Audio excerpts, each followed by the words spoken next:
Bonjour peuple de Dieu, c'est le pasteur Jérémie, aussi connu sous le nom de pasteur Loïc. Nous voulons écouter la parole de Dieu pour la semaine, mais avant tout nous voulons commencer par une parole de prière. Alors en signe de révérence à notre Père Céleste, à notre Dieu, baissons nos têtes et prions ensemble. Dieu de gloire, Dieu de merveille, Dieu tout-puissant, Seigneur des seigneurs, Roi des rois, Yahweh, merci pour cette énième opportunité que tu nous donnes de pouvoir nous retrouver dans ta présence. Nous venons ainsi nous recommander entièrement tes mains, corps à mes pensées, l'air, l'atmosphère, tout autour de nous et en nous, nous recommandons toutes choses en tes saintes mains. Dirige-nous, prends le contrôle, Seigneur, de tout au nom de Jésus. Nous implorons ta miséricorde. Nous prions que tu nous pardonnes pour tout ce que nous avons fait, dit et pensé qui ne t'a pas honoré et glorifié. Nos mauvaises intentions, nos mauvaises attitudes, nos mauvais comportements, nos mauvaises actions. Pardonne-nous au nom de Jésus. Purifie-nous par ton eau de purification et par ton sang que tu as fait couler à la croix de Golgotha. Sanctifie-nous, Seigneur, corps, âme et esprit. Purifie notre conscience, toute œuvre de vérité, afin que nous venons te servir comme sur toi. Nous prenons autorité contre tout ce qui s'oppose à la connaissance de qui tu es, à la connaissance de tes mystères contenus dans ta parole. Tout ce qui s'oppose à ta parole, qui soit lié, chassé, renvoyé dans les gouffres de l'enfer au nom de Jésus. Et nous prions que ton Esprit Saint soit au contrôle de toutes choses, qui se meut, Seigneur, comme il se mouvait sur la surface des eaux au commencement, afin que lorsque ta parole, Seigneur, est enseignée, qu'il vienne à mettre cette parole, Seigneur, en application dans nos vies respectives, au nom de Jésus. Nous te remercions pour cette saison de miracles, cette saison de grâce. Merci d'accomplir des miracles, des prodiges dans nos vies respectives, au nom de Jésus-Christ. Amène-nous, Seigneur, dans la profondeur de ta parole. Parle-nous au-delà de tout ce que nous avons pu préparer au nom de Jésus. Merci de bien vouloir le faire, que la gloire te soit rendue. Toi, notre amour, notre Dieu, fidèle et merveilleux Sauveur, au nom de Jésus-Christ. Amen. Alors nous allons prendre notre passage principal des Saintes Écritures dans le livre de Marc. Marc chapitre 4, versets 35 à 41. Nous lisons ainsi la parole de Dieu dans Marc chapitre 4, versets 35 à 41 au nom de Jésus-Christ. Ce même jour, sur le soir, Jésus leur dit, « Passons à l'autre bord. » Après avoir renvoyé la foule, ils l'emmenèrent dans la barque où il se trouvait. Il y avait aussi d'autres barques avec lui.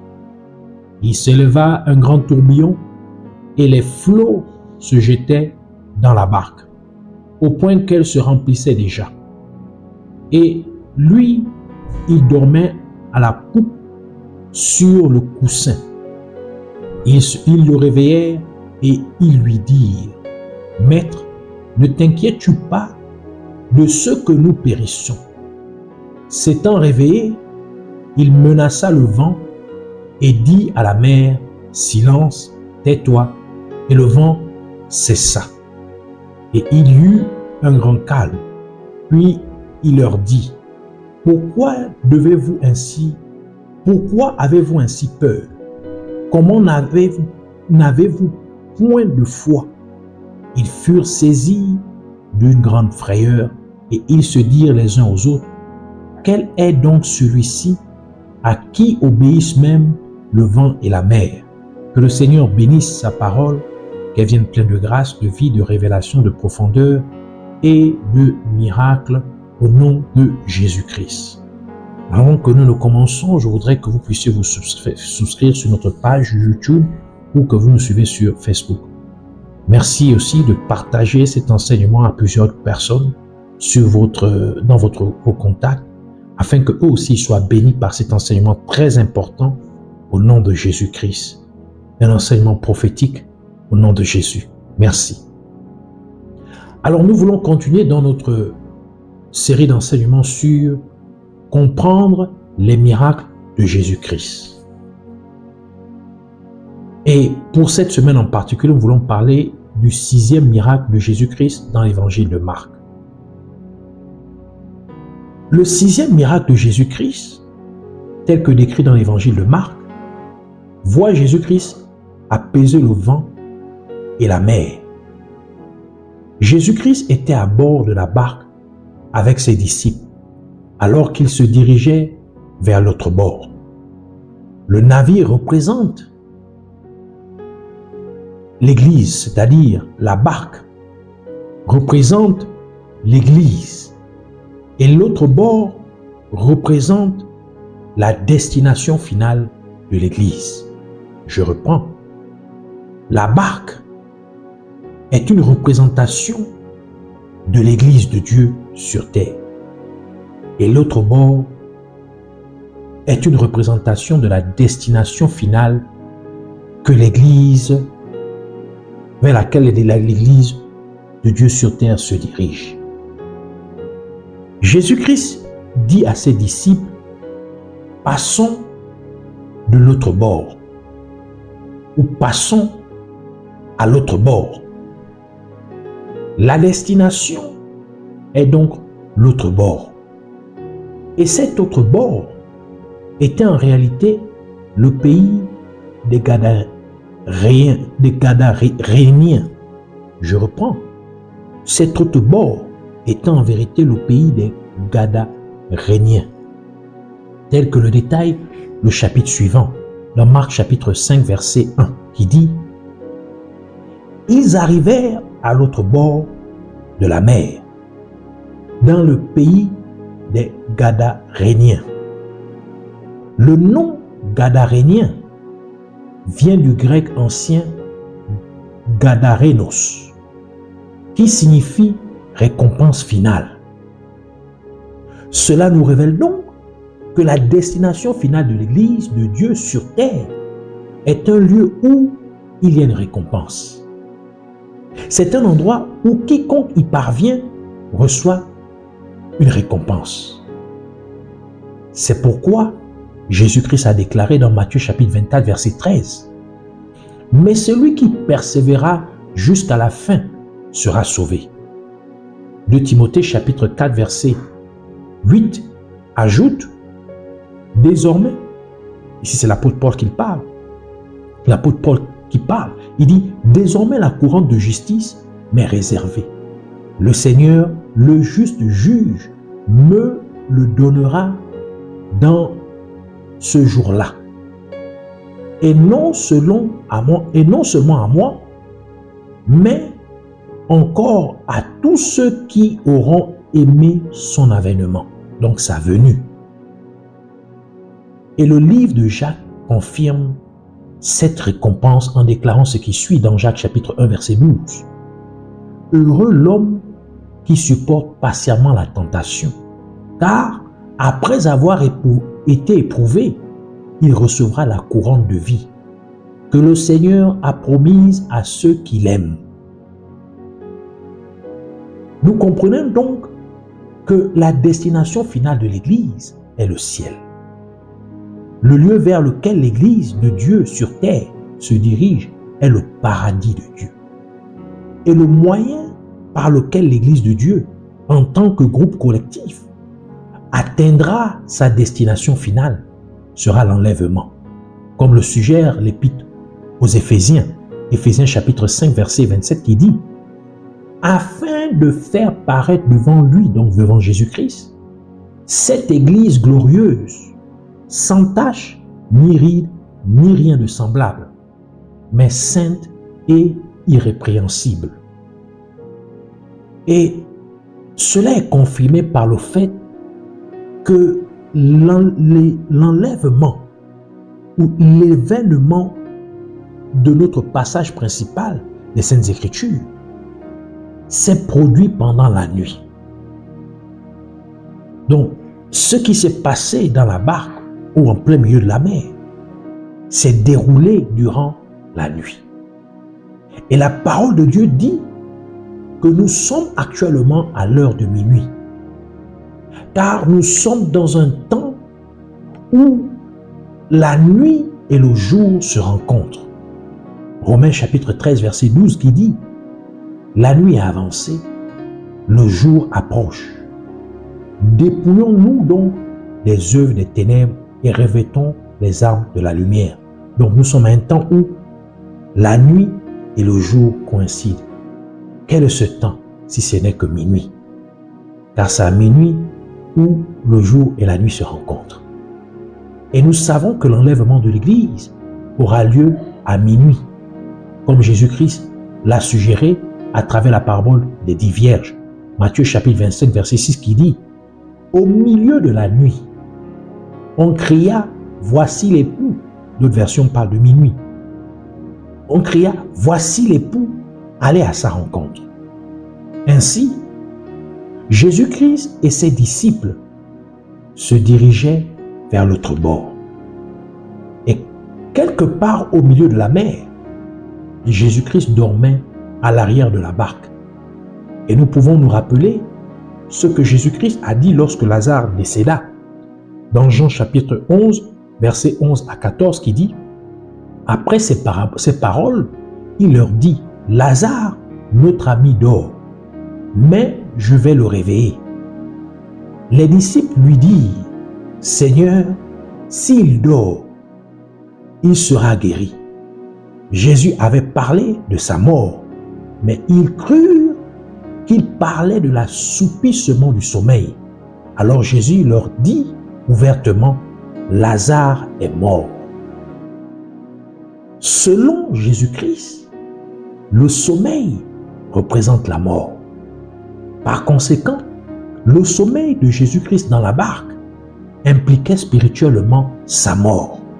Car Dieu ne dort pas, tel que le livre de Psaume nous le dit, dans Psaume 121, verset 4, qui dit « Voici, il ne sommeille ni ne dort, celui qui garde Israël. » Donc le Dieu qui garde Israël ne sommeille ni ne dort.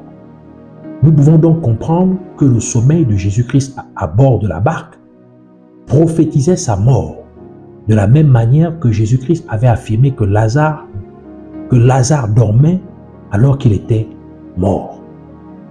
Et lorsque les disciples réveillèrent Jésus-Christ, cela représentait sa résurrection.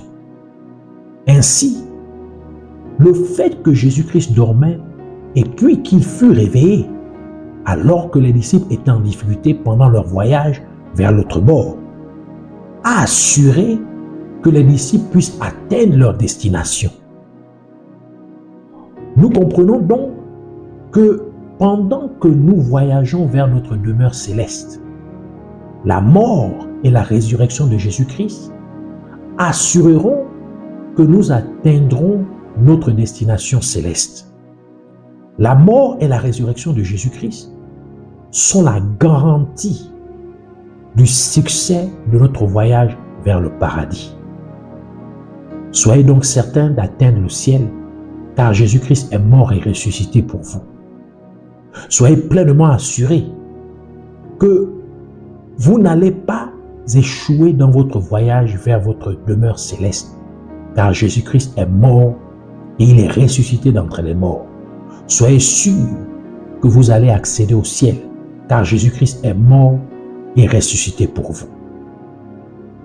Et nous pouvons remarquer, d'après notre passage principal des Saintes Écritures, que tandis que Jésus-Christ et ses disciples se dirigeaient vers l'autre bord, il y eut un tourbillon et les vagues se jetaient contre la barque. Et la parole de Dieu parle de la bête surgissant de la mer, qui serait à l'œuvre dans ces derniers jours dans lesquels nous vivons.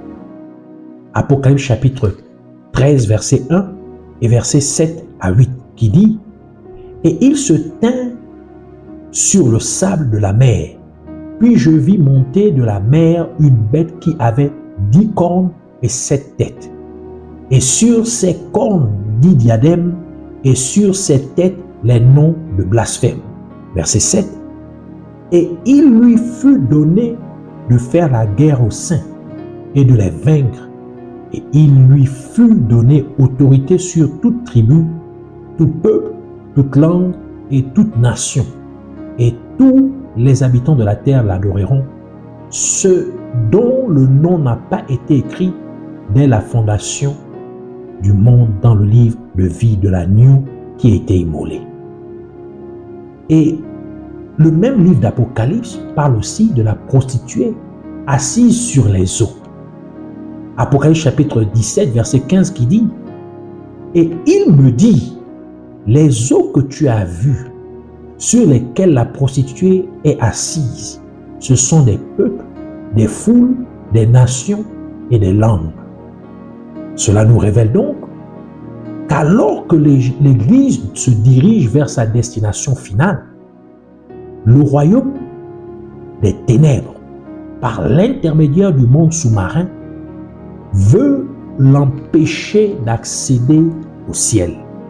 Autrement dit, la bête apocalyptique, venue de la mer, veut empêcher l'Église d'être enlevée en ces derniers jours. Or, nous savons que la femme est un symbole de l'Église. Mais dans ce cas précis, il s'agit d'une prostituée, ce qui implique qu'elle représente une fausse Église, une Église idolâtre. Et c'est pourquoi Jésus-Christ a dit dans Matthieu chapitre 16, verset 4, « Une génération méchante et adultère demande un miracle. Il ne lui sera donné d'autre miracle que celui de Jonas. » Puis les quitta et s'en alla. Ainsi, en ces derniers jours, le monde sous-marin du royaume des ténèbres utilise une fausse église pour contrôler le monde et tenter d'empêcher la véritable église de Dieu d'être enlevée par Jésus-Christ. Notre passage principal des Saintes Écritures affirme que lorsque le tourbillon s'éleva, les vagues battirent le navire au point de le remplir d'eau. Tel que le rappelle l'évangile de Luc, Luc chapitre 8, verset 23, qui dit « Pendant qu'il naviguait, Jésus s'endormit, un tourbillon fondit sur le lac. La barque se remplissait d'eau et ils étaient en péril. » Et nous avons lu dans Apocalypse chapitre 17, verset 15, que les eaux sur lesquelles la prostituée est assise représentent les peuples, les multitudes, les nations et les langues. Autrement dit, ces eaux représentent les gens du monde. Nous comprenons ainsi que la stratégie du royaume des ténèbres pour empêcher la véritable Église de Dieu d'accéder au ciel consiste à remplir les véritables églises du local de Dieu sur terre de personnes mondaines, afin que ces églises deviennent des églises mondaines en s'habillant, en parlant, en dansant, en se comportant et en agissant comme le monde. Et c'est pourquoi la parole de Dieu nous a mis en garde à plusieurs reprises contre le fait de ressembler au monde. Romains chapitre 12 verset 2 qui dit « Ne prenez pas comme modèle le monde actuel, mais soyez transformés par le renouvellement de votre intelligence pour pouvoir discerner la volonté de Dieu, ce qui est bon, ce qui lui plaît et ce qui est parfait. » La version du semeur. 1 Jean chapitre 2 verset 15 à 17 ajoute pour dire « N'aimez point le monde, ni les choses qui sont dans le monde. Si quelqu'un aime le monde, l'amour du Père n'est point en lui. Car tout ce qui est dans le monde, la convoitise de la chair, la convoitise des yeux et l'orgueil de la vie, ne vient point du monde du Père, mais vient du monde. Et le monde passe et sa convoitise aussi, mais celui qui fait la volonté de Dieu demeure éternellement. » Nous pouvons donc en déduire que la femme prostituée, telle que décrite dans le livre d'Apocalypse, représente une église mondaine. Par conséquent, la prostituée spirituelle que le monde sous-marin, la prostitution spirituelle que le monde sous-marin du royaume des ténèbres utilise pour essayer d'empêcher la véritable église de Dieu d'être enlevée, vise en réalité à faire des vrais chrétiens des chrétiens mondains. Et c'est pourquoi le livre de Jacques dit, dans Jacques chapitre 4, verset 4, « Adultères que vous êtes, ne savez-vous pas que l'amour du monde est inimitié contre Dieu?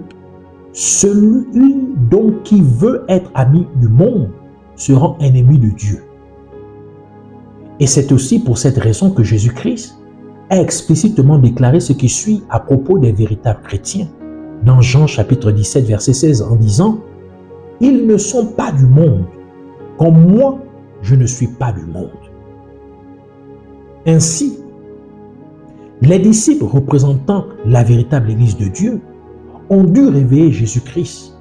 Et Jésus-Christ menaça le vent et dit à la mer, « Silence, tais-toi. » Et le vent cessa et il y eut un grand calme.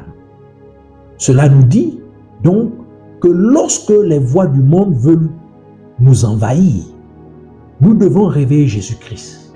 Lorsque le monde veut nous assaillir, nous devons nous souvenir de la mort et de la résurrection de Jésus-Christ.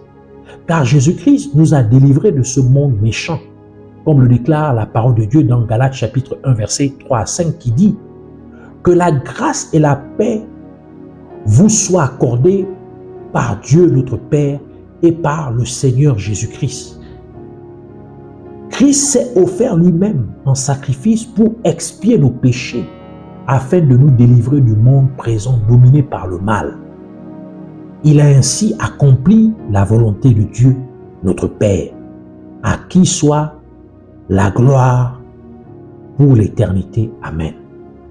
La version Bible du Semeur. Romains chapitre 4, verset 25 ajoute en disant, faisant allusion à Jésus-Christ, il dit, lequel a été livré pour nos offenses et est ressuscité pour notre justification. Nous devons donc réprimander le vent et ordonner à la mer de se taire.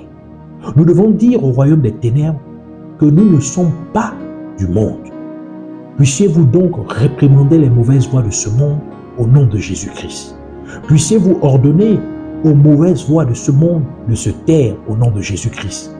Puissiez-vous ainsi faire taire toute voix mondaine qui s'élève contre votre vie au nom de Jésus-Christ. Car le livre d'Ésaïe déclare dans Ésaïe chapitre 54, verset 17 qui dit « Toute arme forgée contre toi sera sans effet, et toute langue qui s'élèvera en justice contre toi, tu la condamneras. Tel est l'héritage des serviteurs de l'Éternel, tel est le salut qui leur viendra de moi, dit l'Éternel. » De plus, nous pouvons remarquer, d'après notre passage principal des Saintes Écritures, que Jésus-Christ dormait à l'arrière de la barque. Or, nous savons qu'à cette époque, les barques étaient dirigées depuis l'arrière. Cela nous indique donc que même si Jésus-Christ dormait physiquement, il contrôlait spirituellement la direction de la barque. Ceci est bien illustré par le fait que Jésus-Christ est le chef de l'Église, sachant que la barque représente l'Église. Colossiens chapitre 1 verset 18 qui dit, faisant référence à Jésus-Christ, il est la tête du corps de l'Église. Il est le commencement, le premier-né d'entre les morts, afin d'être en tout le premier. Cela nous révèle donc qu'en tant que chrétien, membre du corps du Christ sur terre, en d'autres termes, en tant que membre de la véritable Église de Dieu sur terre, vous devez savoir et comprendre que tant que Jésus-Christ dirige l'Église, étant le chef de l'Église, vous atteindrez votre destination finale. Tant que Jésus-Christ est celui qui conduit l'Église de Dieu sur terre, vous arriverez au paradis. Le chiffre 6 est le chiffre de l'être humain. Car l'être humain fut créé le 6e jour de la création, tel que le détaille le livre de Genèse. Genèse chapitre 1, verset 27 et verset 31 qui dit « Dieu créa l'homme à son image. Il le créa à l'image de Dieu. Il créa l'homme et la femme. » Verset 31. Dieu vit tout ce qu'il avait fait et voici, cela était très bon. Ainsi, il y eut un soir et il y eut un matin. Ce fut le 6e jour. Nous pouvons donc voir que le 6e miracle de Jésus-Christ, selon l'évangile de Marc, est un message à l'humanité. Le 6e miracle de Jésus-Christ, selon l'évangile de Marc, est une prophétie destinée aux êtres humains pour dire à chaque être humain qu'il doit faire partie de l'Église de Dieu en acceptant sincèrement Jésus-Christ comme son Sauveur et Seigneur, afin qu'il puisse atteindre sa destination finale, qui est le paradis de Dieu. Il doit faire partie de l'Église de Dieu pour pouvoir être enlevé par Jésus-Christ. Acceptez donc Jésus-Christ dans votre vie comme votre Sauveur et Seigneur, afin que vous puissiez être enlevé au nom de Jésus-Christ. Ne remettez pas à demain cet appel de Dieu, cet avertissement de Dieu, car Jésus revient très bientôt. Vous serez surpris. Alors ne soyez pas de ceux-là qui vont être surpris. Si vous n'avez pas encore accepté Jésus-Christ, c'est le moment de le faire. Donnez-lui votre vie. Acceptez-le dans votre vie comme votre Seigneur et votre Sauveur et Seigneur. Renoncez à vos péchés. Repentez-vous de tous vos péchés et donnez-lui votre vie. Et vous n'allez pas manquer à l'enlèvement de Dieu. L'enlèvement de Dieu, l'enlèvement de l'Église est imminent. L'enlèvement de l'Église de Dieu sur terre par Jésus-Christ est imminent. Alors je vous invite à répéter cette prière avec moi, avec un cœur sincère, et Dieu fera un miracle dans votre vie. Le plus grand miracle que Dieu puisse faire dans votre vie, c'est de vous sauver et de ôter vos péchés, de vous renouveler et de vous sceller par son Esprit Saint. Alors répétez après moi: je vous remercie, je te remercie, Père Céleste, Dieu merveilleux, amour sans faille, Yahweh. Je te remercie de m'avoir donné ces révélations de ta parole. Seigneur Jésus-Christ, je crois que tu es mort pour mes péchés et que tu es ressuscité pour ma justification. Je prie ainsi pour que tu me pardonnes mes péchés et que tu me nettoies, tu me laves avec ton eau de purification et avec ton sang que tu as versé sur la croix de Golgotha. Et je t'accepte dans ma vie comme mon Sauveur et Seigneur. Puisses-tu donc me sceller avec ton Saint-Esprit.